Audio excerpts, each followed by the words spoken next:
Ninakusalimia katika jina la Yesu aliye Bwana na Mwokozi wa maisha yetu. Leo tuitazame kanuni hii inayoitwa The Principle of a Great Seed.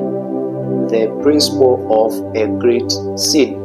Sasa kanuni hii inasema watu wengi wanachukia mbegu na kutaka hiyo mbegu ife, si kwa sababu ya ukubwa wa hiyo mbegu kwa sasa hivi, bali ni kwa sababu ya ukubwa wa mti ambao baadaye hiyo mbegu itautoa. Huo mti utakuwa mkubwa, lakini pia utakuwa na matunda mema, matunda mazuri. Sasa sio kila kipingamizi au vita unayokutana nayo leo imelenga tu kwa ajili ya siku ya leo au kile ulichokuwa nacho leo. Kumbuka, adui ni mjanja sana. Anapoleta vita leo, ametarget kuharibu kile kitakachozaliwa kesho. Unaweza ukajiona leo ukajisalau na ukasema basi kwa sababu ninapigwa vita, acha tu, ukakubali na ukaruhusu hiyo vita uweze kushindwa. Usikubali kupoteza ushindi katika vita ya leo, kwa sababu kuna kitu kikubwa umekibeba na adui anakiwinda hiko kitu ili usije kuzaa matunda mazuri na makubwa siku za mbeleni katika maisha yako.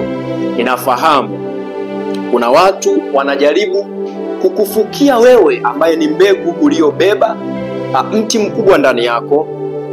Kuna watu wanajaribu kufanya hila nyingi ili kile ulichokuwa nacho kiweze kufa.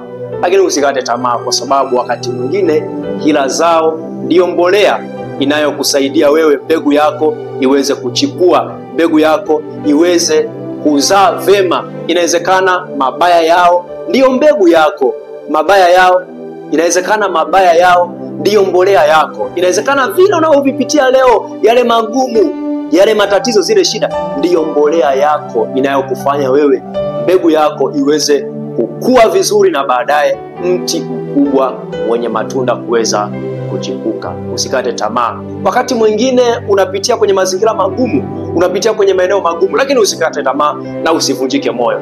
Acha nikwambie, inaonyesha baadhi ya mbolea nyingi huwa zinatoaga harufu mbaya.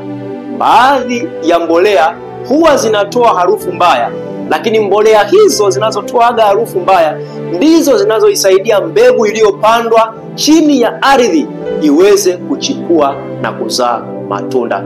Kuna vitu vinaweza kutokea katika maisha yako na vikabeba mabaya mengi sana na vikakusababishia hali mbaya sana kwenye maisha yako.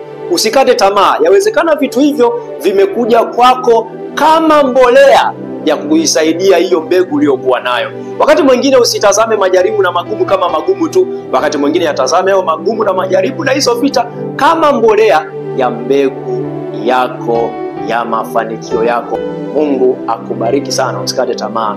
Endelea mbele. See you at the top.